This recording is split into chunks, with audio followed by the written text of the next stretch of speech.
Determine in which of the following import of services reverse charge is applicable. तो import of services में याद रखिएगा कि supplier is outside India, recipient and place of supply is in India, तभी वो import माना जाता है। क्लियर। फिर कुछ हमने एग्जाम सप्लाई भी किया था, उसको ध्यान में रखिएगा। Location of supplier is non taxable territory, outside India. Location of recipient taxable territory, location taxable territory, place of supply taxable territory. और nature of supply is exempt supply. बताइए यहां पर इंपोर्ट ऑफ सर्विस तो है लेकिन exempt है, तो reverse charge लगेगा या नहीं लगेगा? हाँ या ना? सारे लोग जवाब दें प्लीज, कुछ भी जवाब दे दीजिए।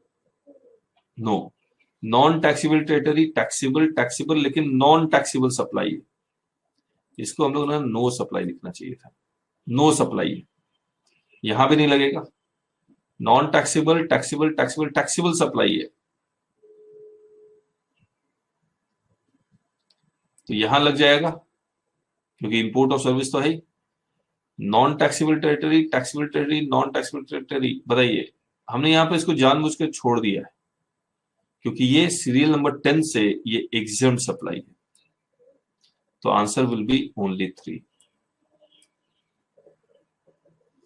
Any person is GTA if it transport goods by road, issues consignment note, both A and B, only A। बताइए, ये भी तो कंडीशन है, रोड से ट्रांसपोर्ट करेगा and issues consignment note, both A and B.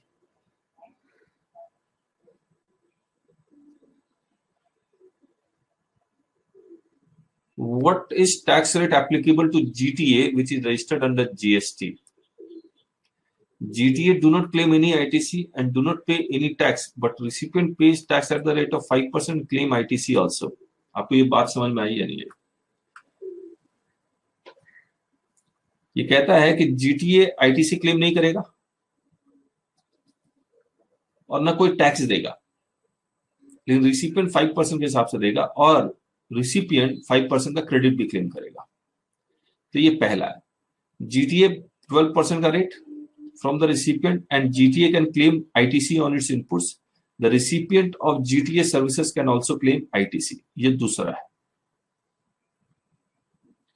Any option A or B can be exercised, only A।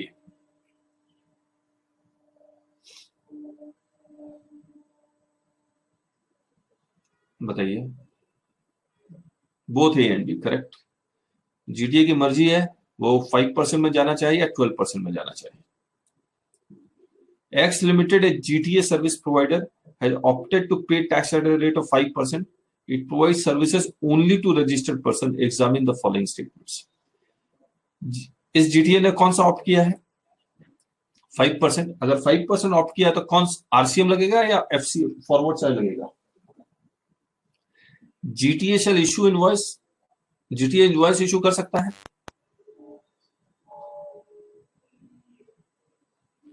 GTA क्या invoice issue कर सकता है, नहीं कर सकता? हाँ या ना? Yes, because he has opted to pay tax at the rate of 5%, it means that he is a registered person and he will issue invoice। And Genpact यानी कंपनी, हमें यहाँ Genpact shall pay GST on reverse charge basis at the rate of 5%, and same shall also be claimed as ITC। ये true है false?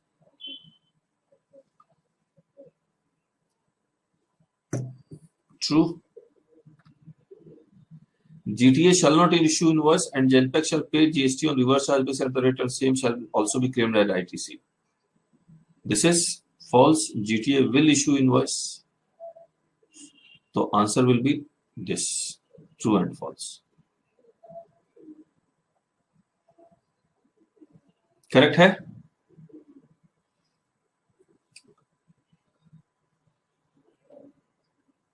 X Limited, which is registered under GST, provides GTA service only to Mr. A, who is not registered under GST। What is the rate of GST? बताइए।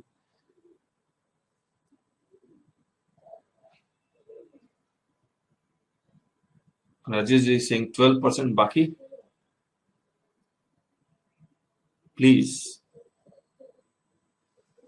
पहले RCM लगेगा, exempt है, exempt, serial number 22A, याद कीजिए आप।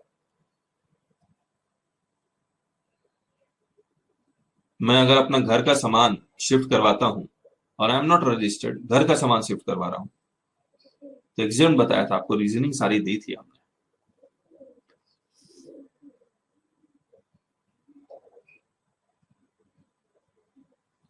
Examine the following. A unregistered person availing services of GTA cannot pay tax at the rate of 5% on reverse unless it is registered. Transport, ये true and false, ये बताइए पहले।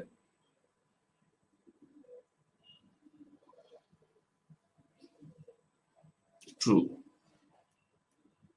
Transportation of pulses and rice by GTA is exempt from GST. True or false? True. So answer will be both true. Examine the following statement where GTA service provider is not registered under GST.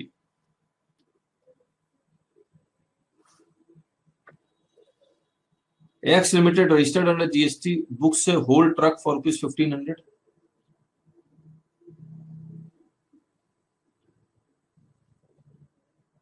Examine the following statements where GTA service provider is not registered. ठीक है, registered ही नहीं है। X Limited registered under GST books a whole truck for rupees 1500.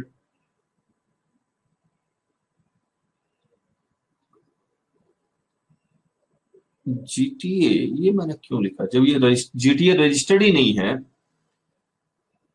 तो 1500, 750, 2000 कोई फर्क ही नहीं पड़ता। चलिए एग्जाम के थोड़ी देर के लिए। GTA transport vegetables for Pepsi private limited which is registered under GST। बताइए, ये थर्ड लिखा है हमने। GTA transport vegetables for Pepsi private limited which registered under GST, exempt supply या टैक्सेबल सप्लाई? एग्जाम वेजिटेबल्स है तो nil 5% under reverse charge, 5% under reverse charge nil, और both nil, both 5%। तो answer will be both nil. Question 8. Legal services means any service provided in relation to advice in any branch of law, consultancy or assistance in any branch of law, representing client before any court, tribunal or authority, all of the above. बताइए। All of the above. Examine the following statements, determine who is liable to pay tax. Mr. A, an advocate, is representing X Limited in High Court relating to GST matter, and its aggregate turnover in the preceding financial year exceeds the specified limit. Okay. Mr. A, an advocate, has let out its commercial property for rupees 12 lakh per annum to Z Limited. Examine the following statement, who is liable to pay tax. बताइए पहले में who is liable to pay tax?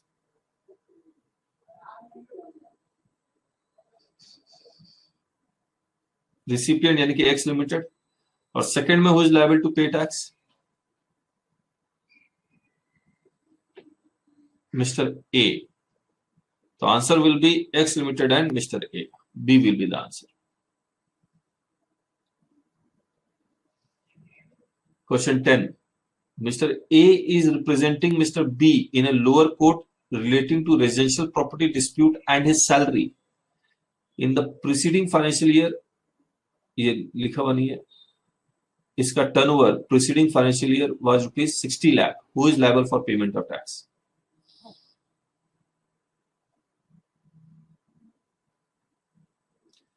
In the preceding financial year, his receipt from salary, ऐसा लिख देता है, his receipt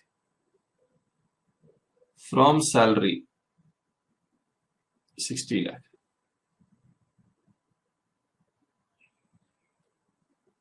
बताइए, who is liable for payment of tax?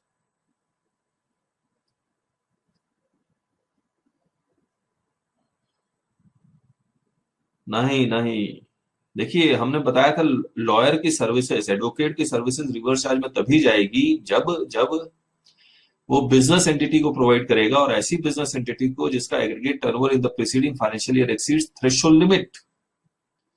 और ये मिस्टर बी, और आप याद कीजिए लॉयर की सर्विसेज को हमने रिवर्स चार्ज में क्यों लेके आए थे, क्योंकि वो कमर्शियल सर्विसेज प्रोवाइड करता है तभी है, वरना नहीं है। और कमर्शियल आइडेंटिफाई कैसे होगा, जब वो बिजनेस एंटिटी जिसका टर्नओवर एक्सीडिंग थ्रेशोल्ड लिमिट है। तो यहां पर वो तो सैलरी क्लास है बेचारा, और अपना प्रॉपर्टी डिस्प्यूट के लिए गया हुआ है लोअर कोर्ट में। तो none of the above correct. Reverse forward charge लगेगा नहीं, रिवर्स चार्ज है नहीं। क्लियर है?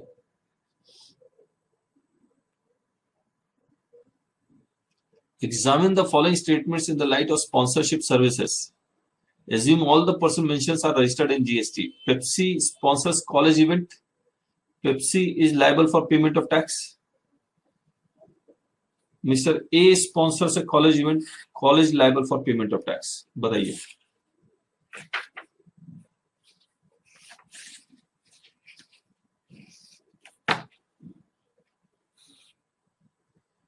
सप्लायर कौन होता है इसमें? स्पॉन्सरशिप में सप्लायर कौन होगा? Any person.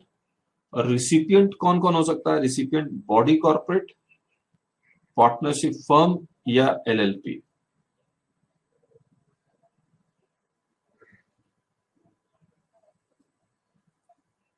है ना? Pepsi is sponsoring the college event. Pepsi limited is liable for payment of tax. तो यहां reverse charge yes. Mister A is sponsoring the college event, college liable for payment of tax. तो mister a body corporate या firm या LLP नहीं है, तो यहां no हो गया। तो यस और नो फॉल्स ट्रू। डी कैसे होगा राजेश जी?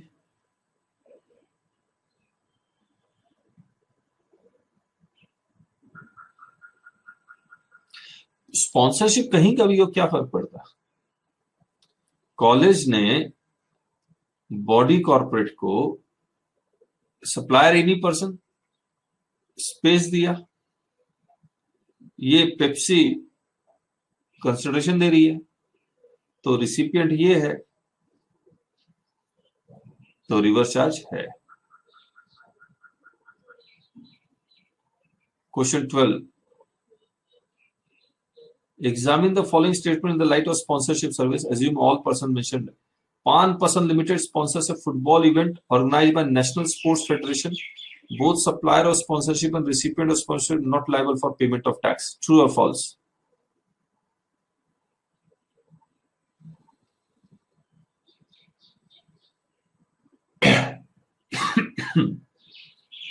देखिए आप लोग याद नहीं करते ना, यही होता है। Serial number 56।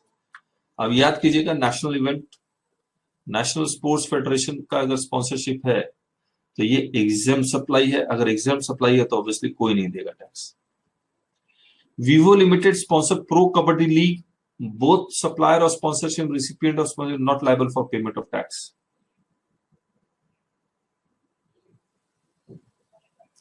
फॉल्स। ये तो प्रो कबड्डी लीग जो है ये कमर्शियल इवेंट है, जैसे आईपीएल है ना? तो ये भी फॉल्स है। हाँ ये तो ट्रू है, सॉरी ये ट्रू है और ये फॉल्स है, तो answer will B A. Examine the following statement in the light of reverse charge under section 9. Society is a body corporate, cooperative society is a body corporate. True or false? True, true, true. बताइए, society body corporate है या नहीं है? No.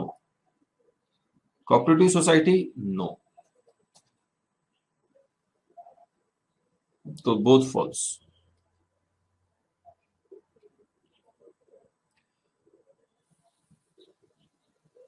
अरे रे रे,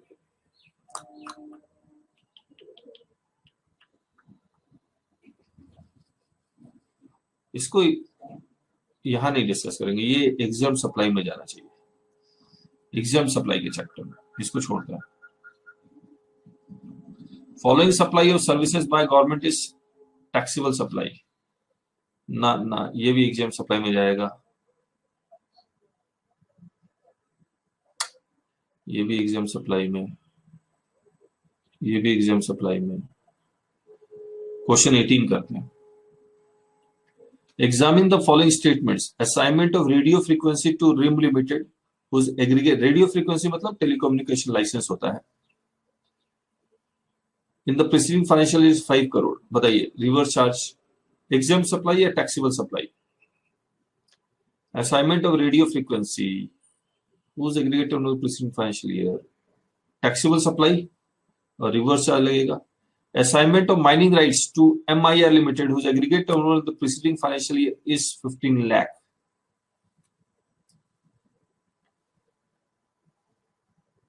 Exempt supply. तो इसमें लिखना पड़ेगा ये दिल्ली स्टेट में है, तो 4 नॉर्थ ईस्टर्न स्टेट में तो लिमिट 10 लाख की है, तो this will be the answer.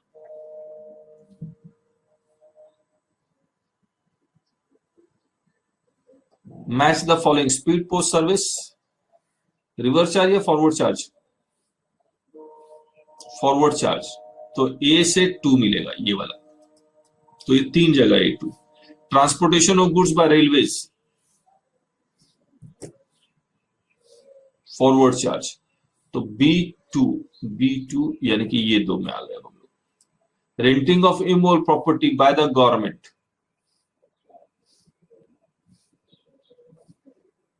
Reverse charge, तो C1 में आ गया, तो last one will be the answer, है ना। तो यहां पर और भी लिखना है, renting of immovable property by the government to the registered person, to the registered person, ये भी लिखना चाहिए था। यहाँ to business entity whose aggregate turnover in the preceding financial year exceeds the threshold limit, तो वो सब एक तो कंडीशंस हैं, तो एमसीक्यू में कितना लिखें। चलिए, examine the following statements. Mister X is a director of Dob India limited, he attends board meeting, carries earning fees of 25 lakh, Dobe is liable for payment of GST, true or false? True. Mr. Z is a managing director of Dime Limited, his salary is 5 lakhs, Dime Limited is liable for payment of GST on reverse charge, no, तो ये true false, ये answer होगा। Examine the following statements. Mr. X is an insurance agent of LIC earning commission of 30 lakh. LIC is liable for payment of GST on reverse charge. True or false?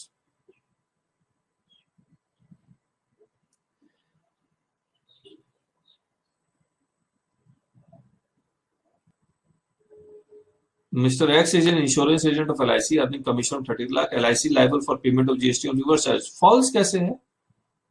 False कैसे, क्या ये reverse charge में नहीं है?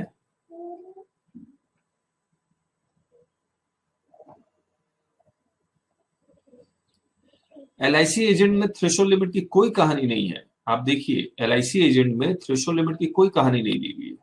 हाँ, rural area का कहानी है।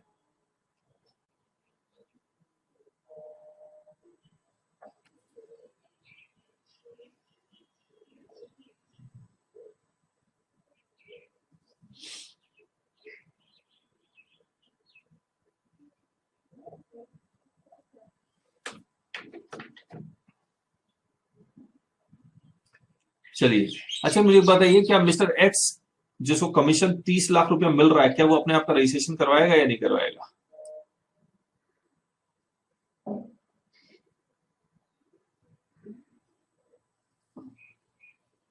नहीं करवाएगा, क्योंकि इसका आउटवर्ड सप्लाई रिवर्स चार्ज में है। Mister Z is a recovery agent of this, his salary is 5 lakh, mister Z is liable for payment of tax on reverse charge. His salary नहीं, हिज कमीशन, ओहो, his commission is 5 lakh.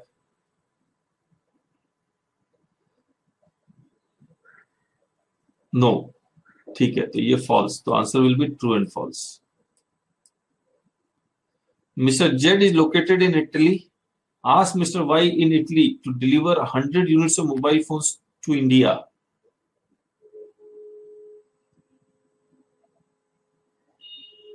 अच्छा, Mr. Z located in Italy asked Mr. Y in Italy to deliver 100 units of mobile phones to India. Okay. मुझे भी याद नहीं है। Italy में है, जेड भी इटली का,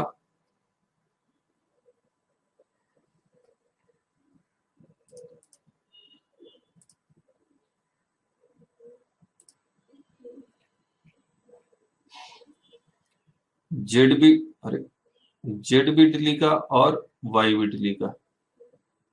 100 यूनिट्स ऑफ मोबाइल फोन जो the goods shall be received by mister x in India, तो इंपोर्टर है x. The goods are transported in a vessel from Italy to customs station of India. Who is liable for payment tax on charges paid for transportation of goods in a vessel? इसको analyse कैसे करेंगे ये सोचना है। How will you analyse it?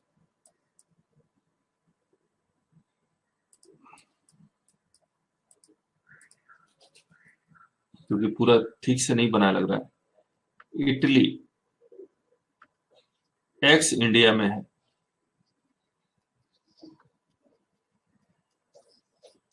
Z और ये Y है शायद ना, वाई है, वाई है, वाई है,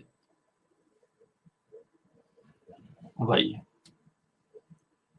जेड वाई को कहता है कि गुड्स यहां ले आओ, तो वाई समझ लीजिए एजेंट है, शिपिंग है, वेसल है। ठीक है, वहां लिखना चाहिए था एमसीक्यू में, वाई वेसल है। कॉन्ट्रैक्ट किसके किसके बीच में है? जेड और वाई के बीच में या एक्स और वाई के बीच में? बेसिकली मैं पूछना चाह रहा हूं ये सीआईएफ कॉन्ट्रैक्ट है या एफओबी कॉन्ट्रैक्ट है?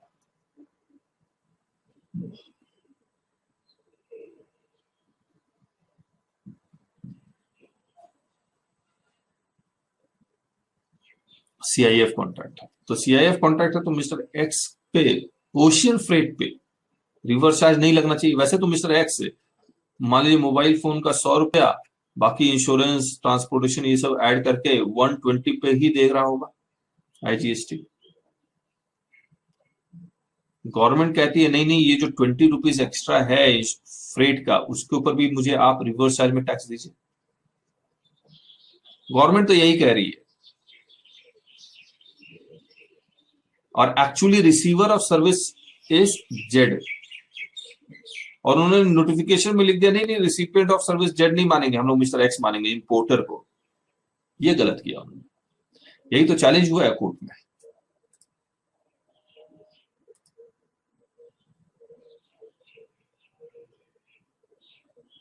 तो एकेडमिक डिस्कशन के लिए, कोर्ट में तो हम लोग जाते रहेंगे, एकेडमिक डिस्कशन के लिए जेड कहा गया, x is liable for payment of GST. Academically examine the following statement in the light of supply of service of direct selling agents. Direct selling agents का बताइए क्या था? Direct selling agent individual,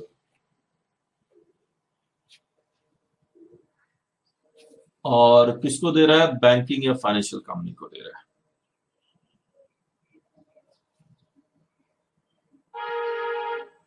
direct selling agent gets ownership. सबसे पहली बात तो goods involve होता नहीं है, सर्विसेज इन्वॉल्व होता है। दूसरी बात, डायरेक्ट सेलिंग एजेंट वो जो लोन के प्रोडक्ट्स बेचता है या क्रेडिट कार्ड, डेबिट कार्ड बेचता है, वो बैंक इनवॉइस इशू नहीं करता, बैंक इशू करता है। इज ए कच्चा एजेंट।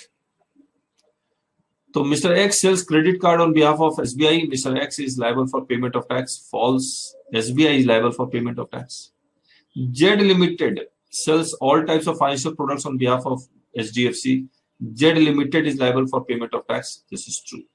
क्योंकि direct selling agent reverse charge में तभी जाएगा when the supplier is an individual. Supplier is an individual. तो answer will be false and true. Members of overseeing committee supplies consultancy services to RBI. Who is liable for payment of tax? ये तो आसान है, सिर्फ 5 ही member है। RBI is liable for payment of GST. Examine the following statement in the light of supply service. ये गलत लिख दिया हमने। Author mister Javed Akhtar write songs for Tips industries. Tips industries pay royalty of 19 lakh to mister Javed Akhtar. Mister Javed Akhtar who is registered under GST is liable for payment of tax. True और false?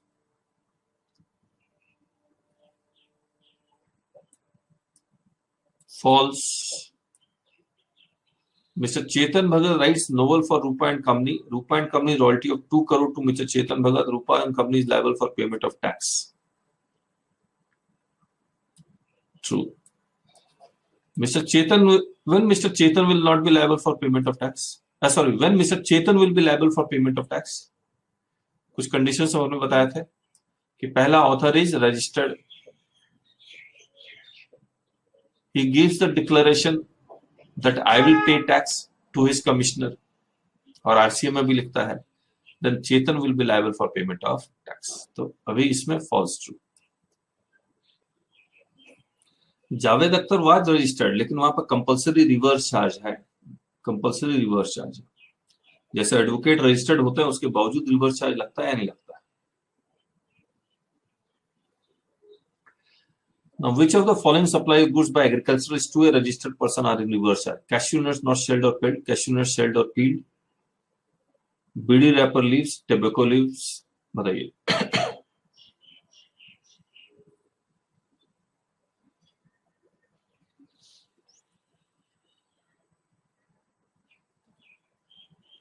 All of the above.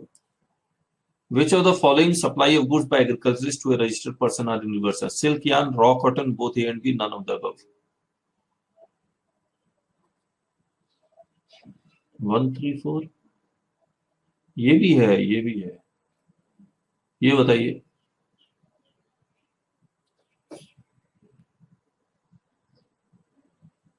Silk yarn भी है और raw cotton, both A and B. Examine the following. Mr. A, an agriculturist, sorry, sells raw material to Jet Textile Limited, registered in GST. Jet Textile Limited is liable for payment of tax. True or false?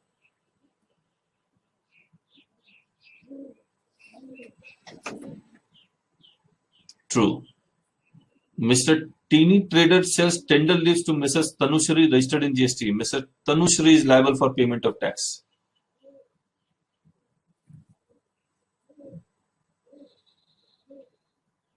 False. True, क्योंकि मैंने बताया trader to trader. True, false. Yeah. Which of the following supply of goods by Government of Maharashtra Water Resource Department to a registered person are in reverse charge? Lottery tickets, used vehicles, old and used goods, waste and scrap, all of the above.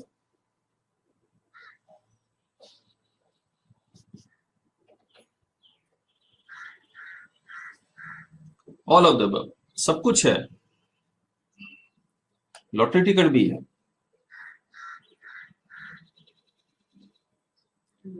Examine the following statements. Central Government Ministry of Finance seized and confiscated new trucks of truck operator. Now it sells these trucks to Adani Limited for rupees 40 lakh. Adani Limited is liable for payment of tax. True or false? True.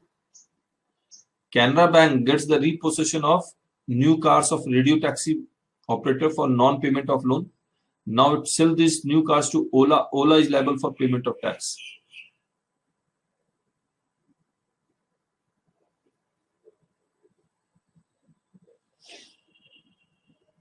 False. Canara Bank government नहीं है. ठीक है, तो answer will be true and false. तो ये आपको new truck confuse करने के लिए दिया गया है. कॉन्फिस्केटेड नया हो पुराना हो कोई फर्क नहीं पड़ता. Priority lending certificates are goods and are in reverse charge. True और false? Renewable energy certificates are goods and are in reverse charge. True or false?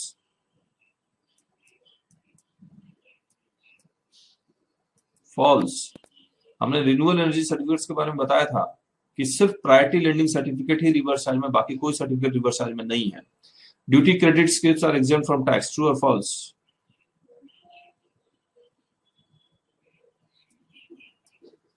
True. True false true. True false true. चलिए हो गया. तो मुझे उम्मीद है कि MCQ आपको अच्छा लगा होगा. हमने बड़ी मेहनत से बनाई थी एमसीक्यू, काफी टाइम लगाया था. और कॉपी पेस्ट नहीं है एमसीक्यू कि हमने यहां से कॉपी कर लिया वहां से कॉपी कर लिया, नहीं, एक एक लाइन जो हमने लिखी थी ना अपने बुक में, उसी के अकॉर्डिंग हमने एमसीक्यू बना दिया था, ताकि ये, थैंक यू जिनेश जी, ताकि ये जो हम लोग पढ़ा रहे हैं वो री इन्फोर्स हो जाए। तो एमसीक्यू को हम लोग और इम्प्रूव कर रहे हैं और इसको बुक के लास्ट में हम लोग प्रिंट कर देंगे, तो ये बुक का ही पार्ट बन जाएगा आने वाले समय में। So thank you so much, कल मिलते हैं और कल करेंगे हम लोग एग्रीगेट टर्नओवर का कॉन्सेप्ट।